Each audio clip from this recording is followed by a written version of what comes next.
Hero Honda 90s का Indian market का two wheeler king. ऐसा कोई नहीं है जिसने हीरो होंडा का प्रोडक्ट, हीरो होंडा का टू व्हीलर यूज ना किया हो। लेकिन ऐसा क्या हुआ जिसने 26 साल पुरानी पार्टनरशिप को तोड़ दिया? जिस कंपनी का प्रॉफिट 90s में ही मिलियंस में पहुंच गया था, उस वक्त एक बड़ा नंबर होता था, उन दोनों कंपनीज को अपनी पार्टनरशिप तोड़नी पड़ी। आज की इस वीडियो में मैं आपको बताऊंगा कि कैसे जापानीज कंपनी होंडा ने इंडियन कंपनी हीरो की पीठ में छुरा घोंप दिया। आज बात करेंगे हीरो होंडा की फेमस कंट्रोवर्सी के बारे में। ऐसी इंटरेस्टिंग वीडियोस लगातार लेकर आ रहा हूं मैं अपने चैनल पर। अगर आपने हमें सपोर्ट नहीं किया है तो इस चैनल को सब्सक्राइब करके बेल आइकन को प्रेस कर लीजिए। शुरू करते हैं आज की इस वीडियो को बिना समय गवाए। हीरो एक साइकिल बनाने वाली कंपनी थी जिसकी शुरुआत 1956 में ब्रिजमोहन लाल मुंजाल जी ने की थी। 1956 में इस कंपनी की शुरुआत हुई थी और 1975 तक ये इंडिया की सबसे बड़ी साइकिल बनाने वाली कंपनी बन गई। तो फिर ब्रिजमोहन लाल जी ने सोचा कि क्यों ना इन साइकिल्स को ग्लोबली एक्सपोर्ट किया जाए, और ग्लोबल लेवल पर इन्होंने अपनी साइकिल्स को बेचना शुरू कर दिया। और मात्र 10 साल में यानी 1986 तक ये पूरी दुनिया की सबसे बड़ी साइकिल बनाने वाली कंपनियों में से एक बन गई हीरो। जब ब्रिजमोहन लाल हीरो को ग्लोबल लेवल पर लेकर गए तो ब्रिजमोहन लाल जी ने देखा कि फॉरेन मार्केट में मोटरसाइकिल्स की बड़ी डिमांड है। तो ब्रिजमोहन लाल जी ने सोचा कि क्यों ना इंडिया के लोगों के लिए, इंडिया के मिडिल क्लास लोगों के लिए भी हम मोटरसाइकिल बनाएं।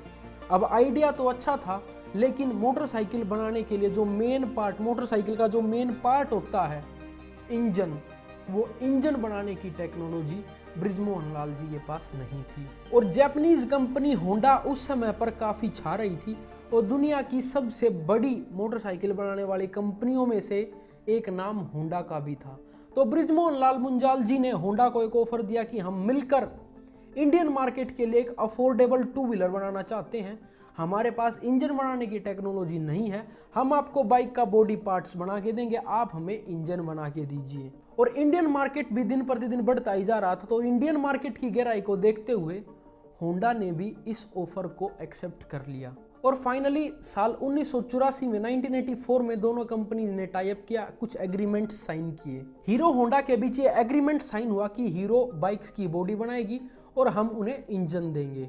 एग्रीमेंट के साथ साथ उन्होंने एक एनओसी भी साइन की कि आने वाले टाइम में, फ्यूचर में, हम एक दूसरे के कंपटीशन में कुछ भी ऐसा प्रोडक्ट लॉन्च नहीं करेंगे जो एक दूसरे की कंपनी को compete करे। दोनों कंपनीज की डील फाइनल हुई और हीरो होंडा की शुरुआत हो गई और सबसे पहला मैन्युफैक्चरिंग और असेंबलिंग प्लांट हरियाणा में लगाया गया।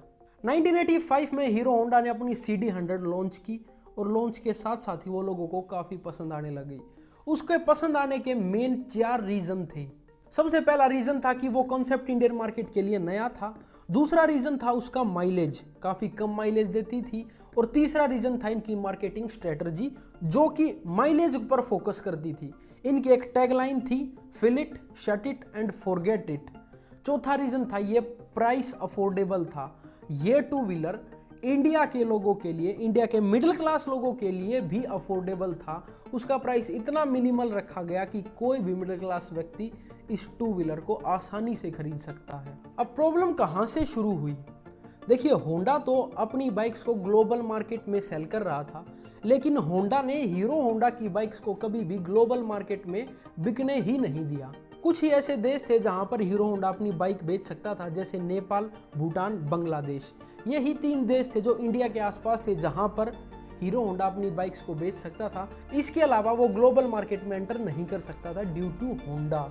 अब Honda as a separate company तो काफी ग्रो कर रही थी, लेकिन हीरो होंडा का प्रॉफिट इन्हीं कुछ देशों में अटक कर रह गया था। हीरो होंडा अब एक्सपेंड नहीं हो पा रही थी, उनका प्रॉफिट लिमिटेड रह गया था। अब हीरो चाहकर भी होंडा से अलग नहीं हो पाती, क्योंकि हीरो के पास इंजन बनाने की टेक्नोलॉजी नहीं थी। हीरो को अब समझ आ गया था कि अगर उसे होंडा से अलग होना है तो उसे इंजन टेक्नोलॉजी पर भी इन्वेस्ट करना होगा।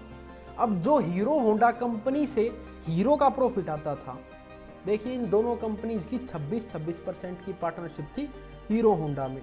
तो अपने 26% हिस्से का जो प्रॉफिट हीरो के पास आता, हीरो ने उस प्रॉफिट को इंजन बनाने की टेक्नोलॉजी में इन्वेस्ट करना शुरू कर दिया। और ये बात होंडा को अच्छी नहीं लगी, ये बात होंडा को हजम नहीं हुई। 1999 में होंडा ने एनओसी को तोड़ दिया और Honda motorcycle and scooter India के नाम से होंडा ने अपनी बाइक्स और स्कूटी इंडिया में हीरो होंडा के कंपटीशन में बेचनी शुरू कर दी, जिसकी वजह से कस्टमर डिवाइड हो गए। जो कस्टमर पहले सिर्फ हीरो होंडा के होते थे, अब उनमें से कुछ कस्टमर होंडा के व्हीकल्स को भी खरीदना शुरू कर दिया। अब होंडा को तो 3 वे बेनिफिट हुआ। 3 वे बेनिफिट कैसे हुआ? पहला बेनिफिट जो 26% साझा था उसका प्रॉफिट होंडा ले रहा था।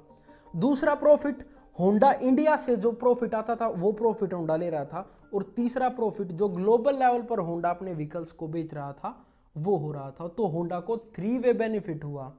हीरो को लगभग 10 साल लग गए इंजन टेक्नोलॉजी डेवलप करने में। 1999 में ये लड़ाई शुरू हुई थी और लगभग 2010 में ये कंपनियां अलग हो गई और इंडियन कंपनी हीरो ने ही जापानीज कंपनी होंडा के 26% शेयर को खरीद लिया और उस शेयर की कीमत थी $1.2 बिलियन और हीरो मोटरकॉर्प के नाम से अपना कारोबार शुरू किया।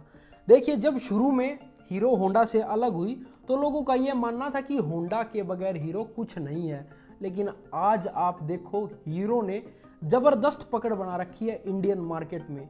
उनके कुछ ऐसे वेरिएंट हैं, कुछ ऐसे व्हीकल्स हैं जैसे स्प्लेंडर प्लस, जो दुनिया की हाईएस्ट सेलिंग बाइक्स में से एक है। ऐसी इंटरेस्टिंग वीडियोस के लिए हमें सब्सक्राइब कीजिए और इस वीडियो को शेयर कीजिए। ये हमारे देश की एक फेमस कंट्रोवर्सी थी जिसको हमने कवर किया। जल्दी मिलूंगा अगली किसी वीडियो के साथ। बाय बाय, टेक केयर, जय हिंद।